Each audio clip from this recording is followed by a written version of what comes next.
likely to be awake at 6 in the morning. He drove carelessly by the house looking for the killer's car.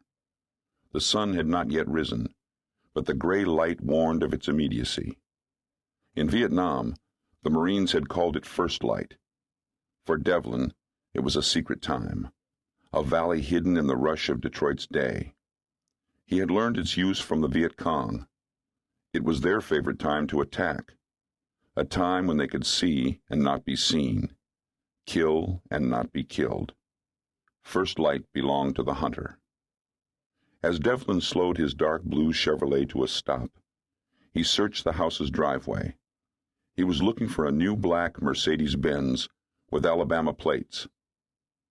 At the end of the driveway, a car was angled around the back of the house, barely visible from the street. A black Mercedes, but with a Michigan plate. Even in the dense light, the car's silky newness humbled its surroundings.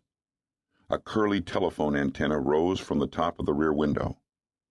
Devlin pulled an old pair of artillery binoculars from under the seat. They cut through the dimness between the two cars, allowing him to read not only the license plate, but more important, the plate holder. Dixie Motors, Birmingham, Alabama. He smiled. The plate had been changed, but not the holder. He took his foot from the brake and silently coasted until he was out of sight of the house. Adjusting his side mirror to watch the house behind him, he opened a pulpy tan folder. He took out a blue 3-page document. The color demanded expeditious handling, but Devlin judged urgency by content, not color. This one was hot. The Birmingham, Alabama office of the FBI had sent it to the Detroit office. The subject of the communication was Leroy Osgood Taylor, also known as Leroy Thomas, also known as Lee. Wanted by the Birmingham Police Department, Taylor, a large-scale cocaine trafficker, was charged with a double homicide. 2 of his dealers had fucked up his money, so he summarily terminated their employment by shooting them each 3 times in the back of the head. Both victims were 16-year-old black males. One of Taylor's accomplices later confessed, naming Lee as the shooter.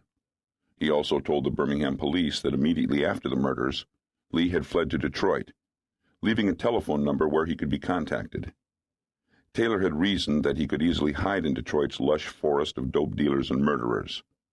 Also included in the communication was a detailed description of Taylor and his car.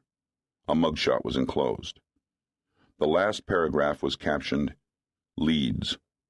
It read, Detroit will attempt to locate and apprehend the subject through telephone 313-555-7113. The last line on the page was underlined, Warning. Consider the subject armed and dangerous. The telephone number came back to the house where the Mercedes was parked. The house presented a variety of problems. It was a large old Victorian frame whose wooden exterior had long since turned a colorless gray from neglect. Doors and windows wrapped around the house endlessly. Cordoning off and searching it would require at least a squad of agents. A force that size would bring out the bosses with their usual assistants, reluctance and hindsight. Legally, the Supreme Court, in one of its ivory tower decisions, demanded a third-party resident search warrant if the ownership of the house was unknown. But the biggest drawback, which was every cop's nightmare, was the possibility of a barricaded gunman. Devlin had seen too many folded flags in Vietnam. He had secretly vowed he would let any and all fugitives slip away before he folded another one. He made a decision he knew would later be challenged. DE-41 to Central, Devlin said into his radio handset. This is Central. Go ahead, 4-1. In 10 minutes, call the 5th Precinct and advise them that an agent needs assistance arresting an individual wanted for murder in Alabama. The address is 7778 Ashland. 7778 Ashland, that's 10-4-4-1. Quietly, he got out of the car.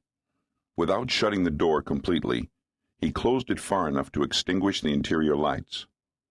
Abruptly, a house door opened behind him. Devlin turned quickly.